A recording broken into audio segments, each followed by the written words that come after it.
Hi everybody. I know this is not how I normally start my videos, but have you ever screwed up? Have you ever screwed up so bad even you're impressed at the level of ineptitude that you've managed to accomplish even though you've been here the entire time? Well, that's kind of what you're about to experience here. So what happened was I recorded an entire 5-match league with Illusions Tribal. And it did well, spoiler, unfortunately, and 0 of my recordings have any sound attached to them. Apparently, when I wasn't looking, OBS updated on me, and when it updated, it turned my microphone filters to default, and not the Razer Siren Mini, which is the microphone in front of me. Because the deck did so well, I want to try and save the footage. So what we're going to do now is a normal introduction to the deck, and then we're going to dive into the footage, and we're going to try and save as much of it as we can. Now, right now I'm wearing a blue shirt that the green screen is not terribly excited about, and a black hoodie. When I recorded the video, I was wearing something else, so I'm probably going to put myself in the same area of the video. If you see a second one of me behind me, that's the Brian no one can hear. Not even me, because there's no sound on any of these recordings whatsoever. So get ready, folks. We're going to Mystery Science Theater 3000 this thing, and we're going to try and save as much of this as we can. Sorry, folks, and please enjoy the show. Hello, everybody, and welcome to Illusions Tribal. Now, this part, because there's no gameplay associated with it, I am able to re-record without losing anything. And essentially, what you have here was a joke deck. So I used to play in a place in Hoboken, New Jersey called Aether Cafe. We'll get into that a little bit later in the video. But this was the deck that I kind of decided to use when we decided we were going to have Jank Night. And for Jank Night, I decided to go all in on Illusions Tribal. So Illusions are normally a little undercosted, and they have one major downside, which is if you target them, you have to sacrifice it. So if your opponent targets it, if you target it, it's gone. But a 1-mana 2/2 is not a bad rate. We also have Jace's Phantasm. It doesn't have the same ability, but if your opponent has 10 cards in their graveyard, it gets +5/+5, and it flies the whole time. Do I have anything to mill my opponent? No! We also down here have Aether Vial. Aether Vial, just good to get creatures into play. Nothing terribly surprising there. Krovakin Mist is another card here that just gets benefits for having illusions on the field. It doesn't have the downside of like the M11 illusions, but you need other illusions on the field, or it's just a 2-mana 1/1 flyer, which is not great. Phantasmal Image, by far the best actual illusion in the deck. Sorry, Phantasmal Dragon. And it's a clone for 2 mana, but it has the downside of if it gets targeted, it poofs. And it doesn't have to be your creature, it can be a creature your opponent has. Stay tuned to see that happen a little bit later. Now, Lord of the Unreal is the only Lord in Illusions, and it's really what ties everything together. Because Lord of the Unreal gives not only +1/+1 to all your illusions, but it gives it hexproof. And this is very important because, again, so many of your illusions kill themselves if you target them with something. So what you really want to try and do is get Lord of the Unreal down, and then Phantasmal Image your Lord of the Unreal.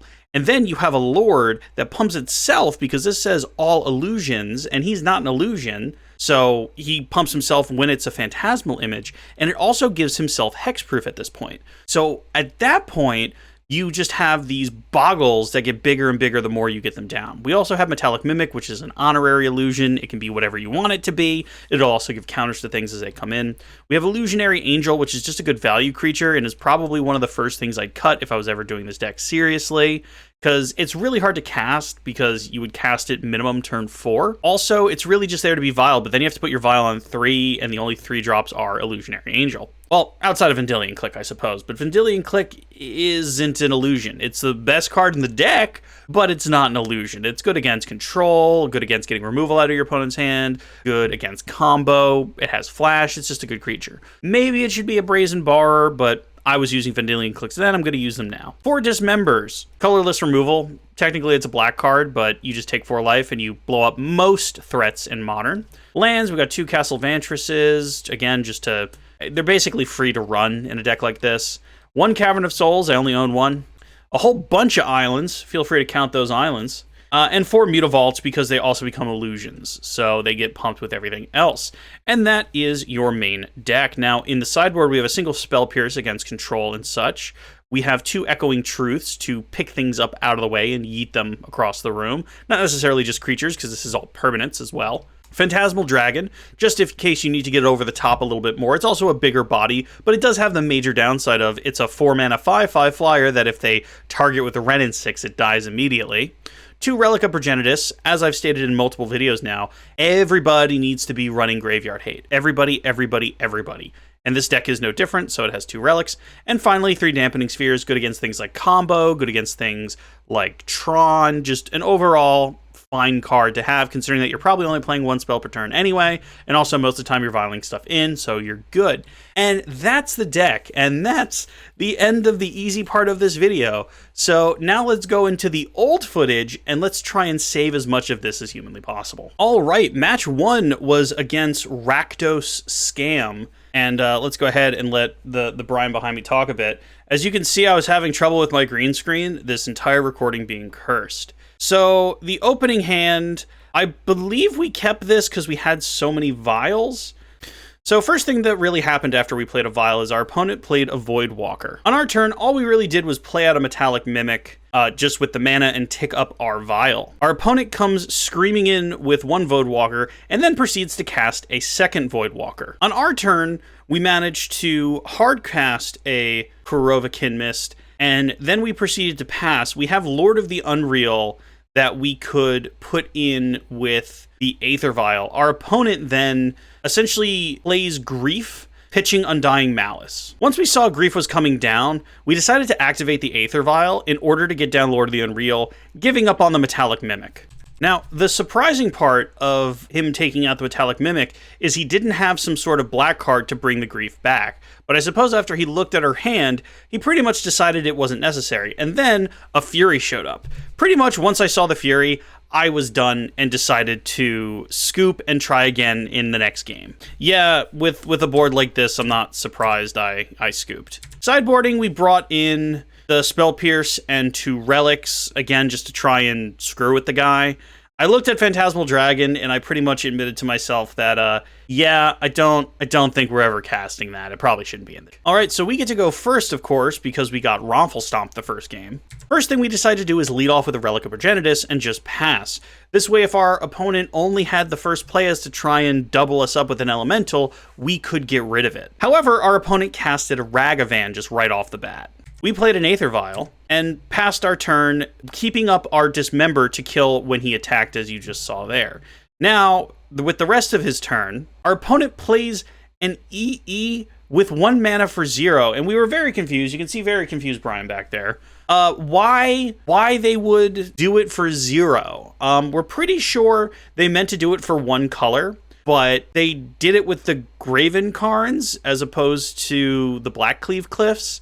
I think our opponent didn't quite understand how that worked. On our turn, we played out Kurovakin Mist and just kind of held everything up. Our opponent Fatal pushes the Kurovakin Mist before their turn and untaps. From there, the opponent blows up the Engineer Explosives, and unsurprisingly, nothing dies because they did it wrong. And also unsurprisingly, it wasn't very long until our opponent just scooped the whole match, which, believe me, I was stunned that Illusion Tribal beat Rakdos Scam. Now, then again, I fully admit, even then, and also now in hindsight, that, yeah, this was a salt scoop, but hey, Illusions Tribal made somebody salt scoop. So technically being 1-0, I moved on to the next match. Our opponent won the die roll and leads off with a Scalding Tarn. That means it could literally be any deck. We lead off with an island and just play out the Vial. After scooping, our opponent grabs a Steam Vent, and that's when I start to recognize this guy a little bit. This guy is playing the Grinding Station combo deck. I think I played against him before. Also, because his deck is so blinged out, it's kind of easy to recognize. I play at a very certain time of day, and because I'm in Australia and I'm playing at, like, late in the evening, I don't think there's many people on, so I do tend to run into the same characters every now and then. And this guy, unsurprisingly, playing a real combo deck, runs out Embry turn 2 off of Mox Amber, and kind of goes to the races a little bit. We get another turn after dismembering their Embry, and we just play another Aether Vial, because we're like, okay, we can bring out the Jace's Phantasm, and hopefully that's enough because he's got to mill himself more to beat him up nice and quick. Our opponent simply untaps, plays Hall of Heliod's Generosity, followed up immediately by a Grinding Station. Now, All they need at this point is the Underworld Breach, and they will have won. They play another Emery, and I believe we get one more turn. From there, we run out a Lord of the Unreal, and we keep the Phantasmal Bear in our hand as something we can flash in. However, on our opponent's turn, they Expressive Iteration, find a Bauble, which means they get to draw multiple cards per turn with Emery, and play out a Fable of the Mirror Breaker, which, first things first, it's going to help them get a token, and then second things second is going to help them dig for the final piece that they're missing, which is Underworld Breach. So on our turn, we can flash out the Illusionary Angel, and we're really left with nothing to do other than to just try and attack through everything. Surprisingly, our opponent blocks the Phantasmal Bear and not the Lord of the Unreal. I suppose to leave them at 2 rather than 1. Now, on their upkeep, they did something I didn't quite see, which is to put their Underworld Breach on top of their deck with Heliod's Hall of Generosity, which then allows them to play it out, and then from there, they pretty much win.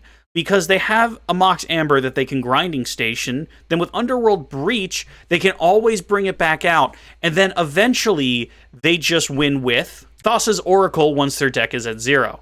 Unsurprisingly, we lose this first game. We bring in some Dampening Spheres and some Relics of Progenitus to try and stop our opponent. Also, the Spell Pierce, I think, tempted me. I don't think I ended up putting it in. Let's find out together. Nope, I didn't put it in. All right, so then from there, we start out with a pretty fast hand, which has our Phantasmal Bear, Jace's Phantasm, and a couple of Lords. We lead out on an island, even though we have a Cavern of Souls, because Lord of the Unreal is technically not an illusion, so it doesn't help in that regard. Our opponent has a really good start with an Aether Spell Bomb, however, we have a Lord of the Unreal to stop it from just straight up murdering one of our creatures. They then play out an Urza's Saga and pass the turn. We finally play out our Cavern of Souls, and first run out the Metallic Mimic, followed by the Jace's Phantasm with the extra counter on it. We lean into the attack and hope we're still fast enough. Our opponent plays an Mox Amber and an Emery Lurker of the Lock, and I kind of forget the fact that the Mox Amber can now produce mana, so that in but a moment when they proceed to eat one of my creatures with the Urza's token, surprise, I kind of didn't realize they were going to do that. It surprised me, but at the same time, I don't think they took the Lord of the Unreal. Yeah, no, they didn't take the Lord of the Unreal. They took the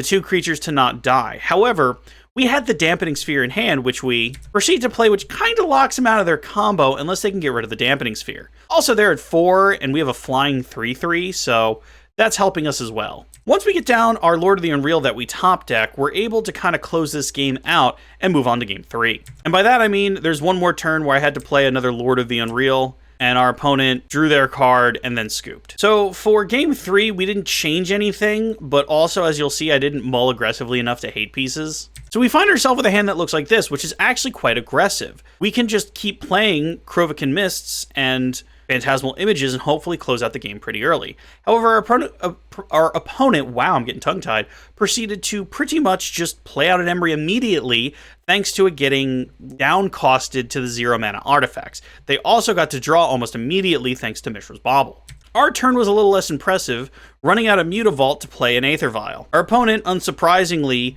kills our Prismatics our Aether Vial, killing it, giving us no turn 1 play, and then gets to loop their Mishra's Bauble, drawing multiple cards. Things are already not looking great for us. We draw a Phantasmal Bear, but we play out the Metallic Mimic on Illusion, hoping to set up for future turns. Our opponent's at 18, so we really don't have much we can do, and playing out something like the Krovikan Mist wouldn't have been great either. Our opponent proceeds to untap, play it to Fairy Time Raveler, and bounces their own Mox Amber to their hand. They then replay it untapped, tap Emery as well as the Mox Amber in order to play an Expressive Iteration. We get the turn back and we draw a land and we figure, okay, well, I guess it's time to play out Phantasmal Bear as well as a Krovikan Mist.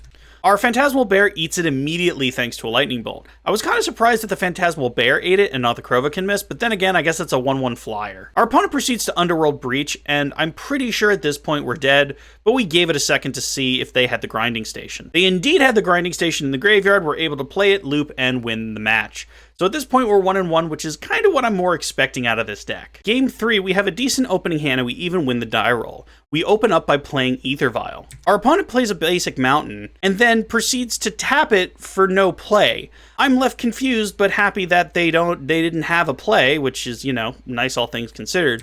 We tick up our Aether Vial, run out a Lord of the Unreal, and then we always have the Phantasmal Bear we can flash in. Our opponent plays an Urza's Mine, leaving us to believe that this is a mono-red Tron deck. They proceed to suspend Wheel of Fate, leaving us very confused, and we throw out a Phantasmal Bear to try and beat our opponent down quickly. We tick up our Aether Vial on our turn, and essentially, you'll see me screw up here because I wanted to Vendilion click them on their draw step, but instead, because I'm so good at this game, I ended up doing it during their upkeep on the Wheel of Fate trigger, because I'm bad at Magic. I look at their hand, it has a Pyrohemia, a few Tron lands, a Mountain, and a Browbeat. We proceed to just get rid of the Browbeat because I guess I didn't want to take 5 damage. On our turn, we tick it up to 3, we run out another Lord of the Unreal, come smashing in, put our opponent to 6, they untap, take another counter off of Wheel of Fate, and draw. From there, they scoop the game, and while we were trying to sideboard, they scoop the entire match.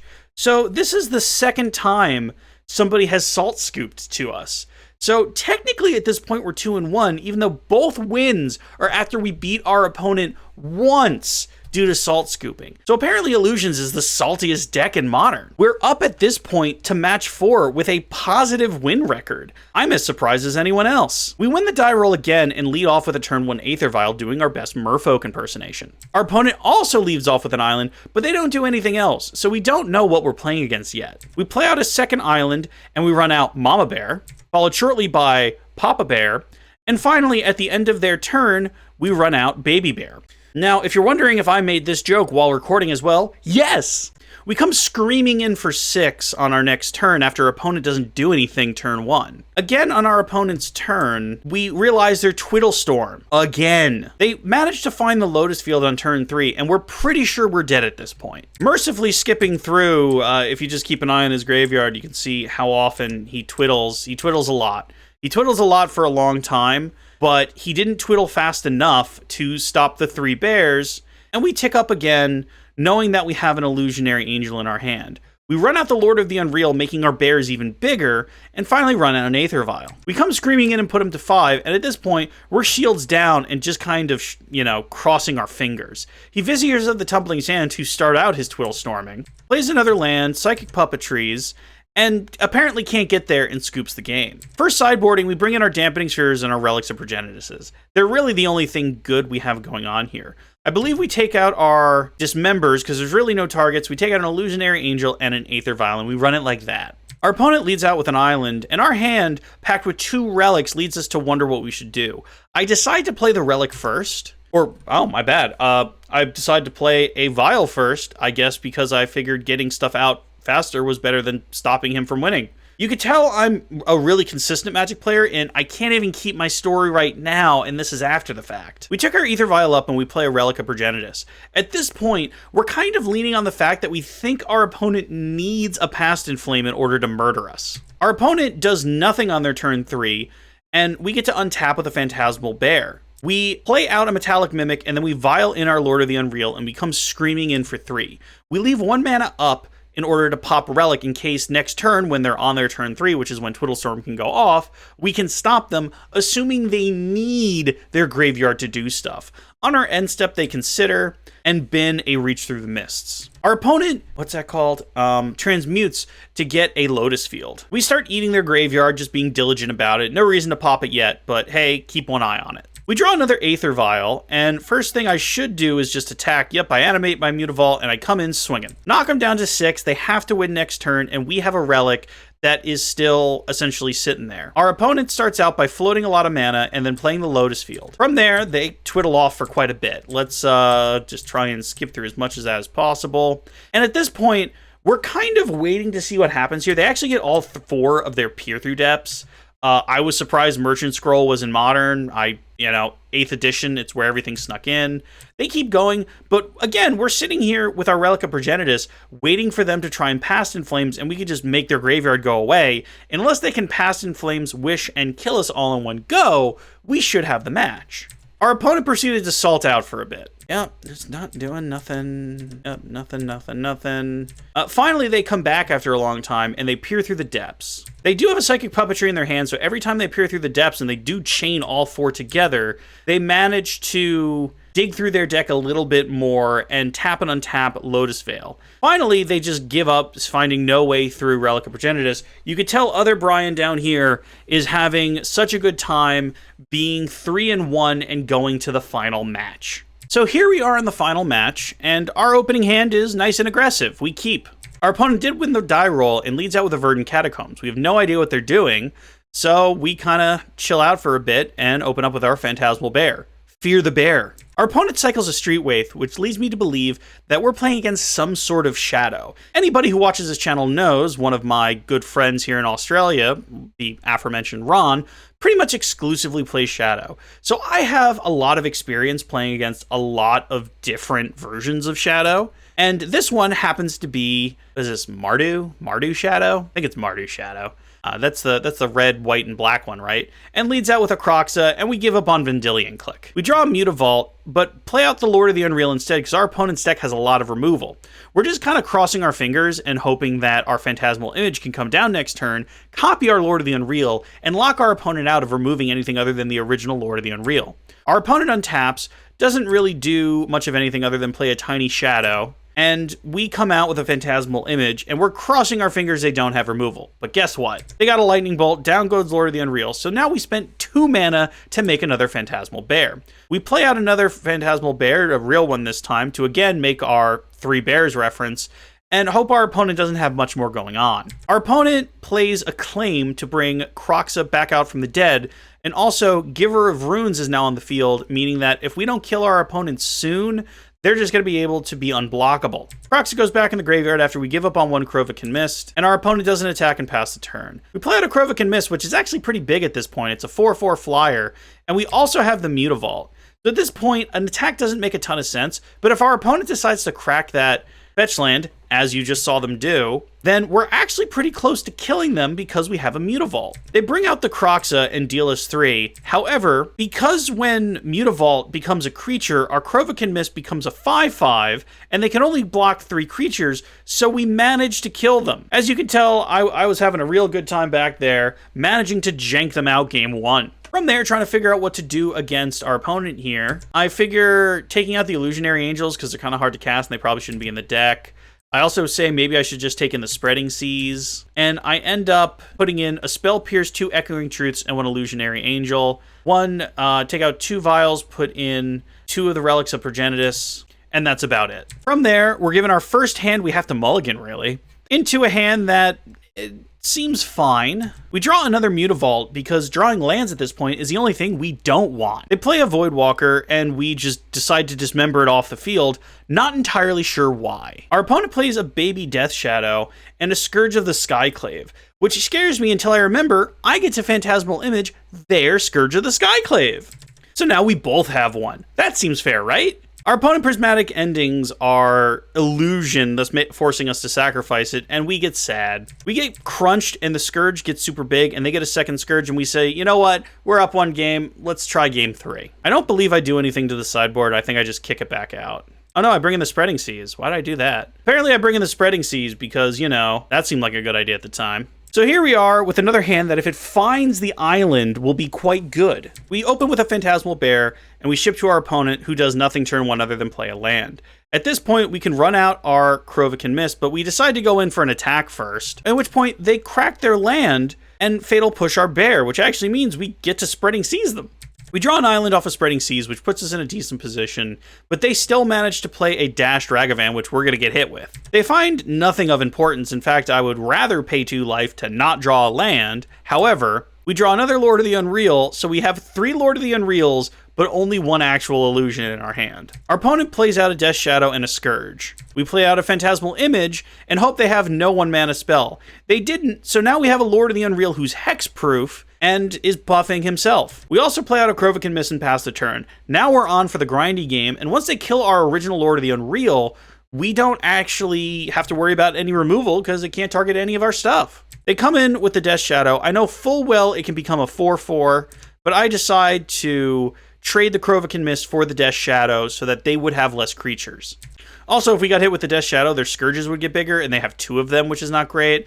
Also, now they have Ragavan, things are not looking amazing. We play out another Lord of the Unreal, and we also keep a Mutavault up to block, and at this point, we're just trying to deal lethal all in 1 swing. They play out a Death Shadow, which makes things a little awkward. We try Spreading Seizing one of their lands to essentially cycle the card. We find an Aether Vial. We also have the ability to make 1 really big Mutavault.